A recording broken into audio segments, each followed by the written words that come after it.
আপনারা যারা আমাদের নিয়মিত ভিডিও দেখেন তারা জানেন মিড বাজেটে আই মিন 15,000 রুপির নিচে যদি স্মার্টফোন রেকমেন্ড করতে হতো আমি নির্দ্বিধায় CMA ফোন 1কে রেকমেন্ড করতাম। তাই বলে যে স্মার্টফোনটা একেবারে 100% নিখুঁত ছিল এটাও না, সেখানে ক্যামেরা নিয়ে আমাদের যথেষ্ট কম্প্রোমাইজ করতে হয়েছে। আর আমরা সব থেকে বেশি ক্রিটিসাইজ করেছিলাম ফোনটার বক্সে কোনো রকম চার্জার ছিল না, কভার ছিল না, উপরন্তু ফোনটা কিন্তু যথেষ্ট মোটা ছিল।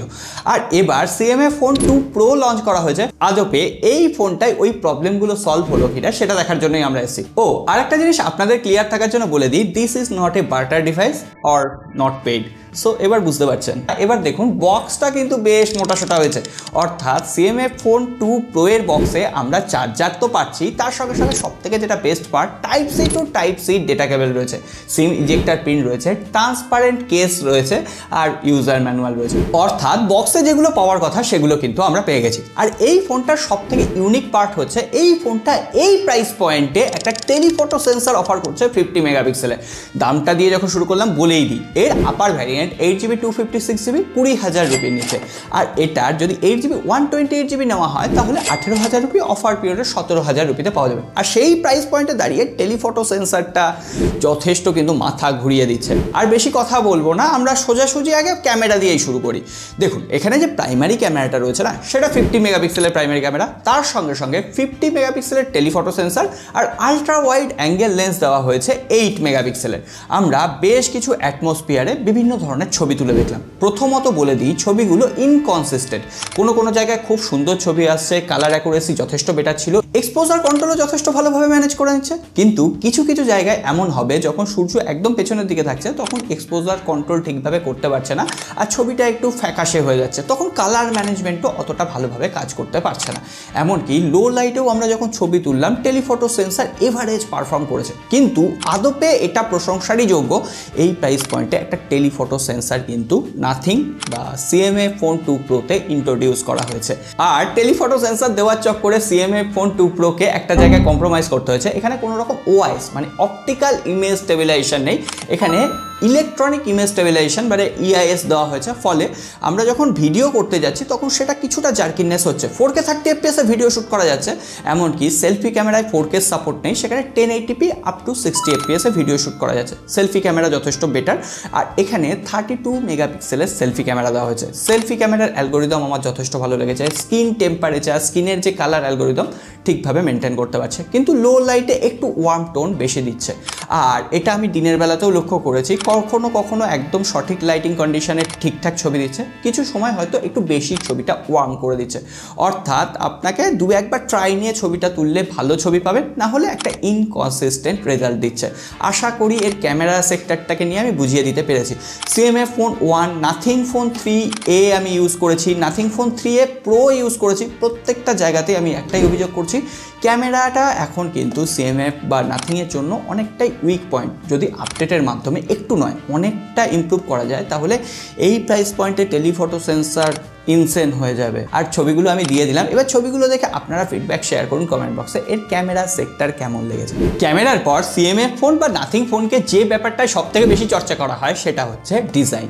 আর আগের জেনারেশনের থেকে এই জেনারেশনের ডিজাইনটা যথেষ্ট কনভিনিয়েন্ট। প্রথমেই বলি, এই জেনারেশনের ফোনটা না অনেকটা পাতলা হয়ে গেছে।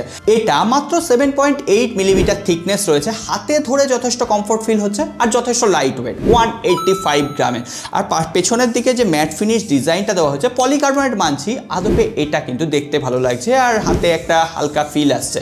সো আমার আগের বারের যে প্রবলেমটা ছিল, এই যে ডাম্বুরি মতো জিনিসটা নাট বল্টু, এটা একটু উঠেছিল, তখন পকেট থেকে বার করতে গেলে ক্যামেরা ধরেছি না এই নাট বল্টু ধরেছি বোঝা যেত না। কিন্তু এবার এই নাট বল্টু ডিজাইনটা একদম প্লেন করে দেওয়া হয়েছে আর কভার লাগিয়ে দিলে কোনো রকমভাবে এটা বোঝার উপায় নেই।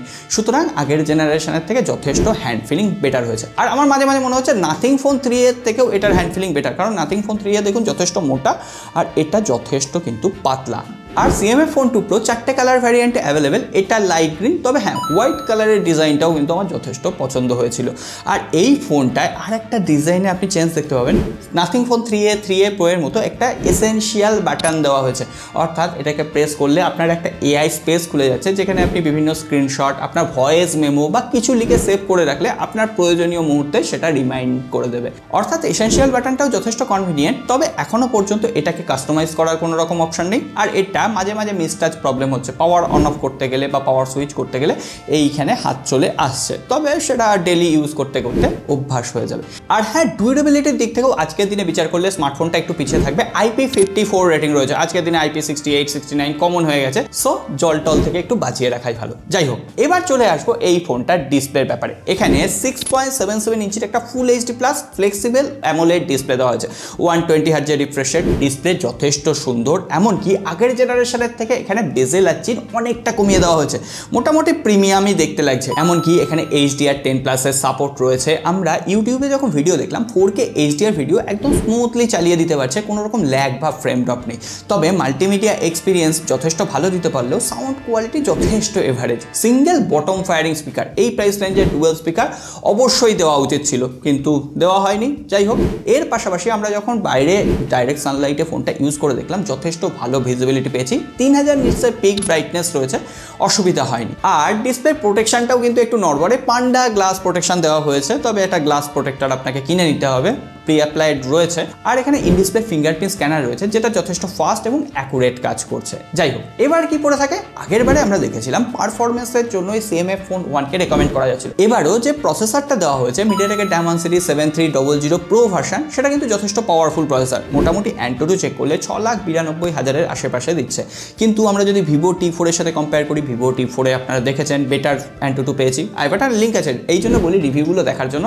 আর যদি এতক্ষণ ভিডিওটা দেখছেন মানে আপনার ভালো লেগেছে বস, লাইক করে একটু অ্যাপ্রিসিয়েট করবেন, আপনার বন্ধুদের সাথে ভিডিওগুলো শেয়ার করবেন, আর হ্যাঁ, সাবস্ক্রাইব আর ঘন্টিটা বাজাতে ভুলবেন না, তাহলে দেখবেন নেক্সট রিভিউগুলো আর মিস হবে না। বাংলা ভাষায় হবার আগে আমরাই এই ধরনের রিভিউ দিতে পারছি। যাই হোক, এরপরে যদি আমরা গেমিংয়ের কথা বলি, আমরা CMA ফোন 1-এ 120 FPS-এ BGMI খেলতে পেরেছি, কিন্তু এখনও পর্যন্ত এখানে 120 FPS আনলক নেই। এখানে স্মুথ এক্সট্রিম ভার্সনে আমি যখন BGMI খেলছি, একদম কোনো রকম ল্যাগ বা ফ্রেম ড্রপ পাইনি। আমি অনেকক্ষণ ধরে খেললে মোটামুটি 1 ঘন্টা হয়ে যাওয়ার পর টুকটাক ফ্রেম ড্রপ বা ল্যাগ রয়েছে, সেটা এই প্রাইস অনুসারে একদম জাস্টিফাইড। এমন নয় যে এটা একদম প্রফেশনাল একটা গেমিং ডিভাইস, তবে যথেষ্ট ভালো আপনি গেমিং করতে পারবেন।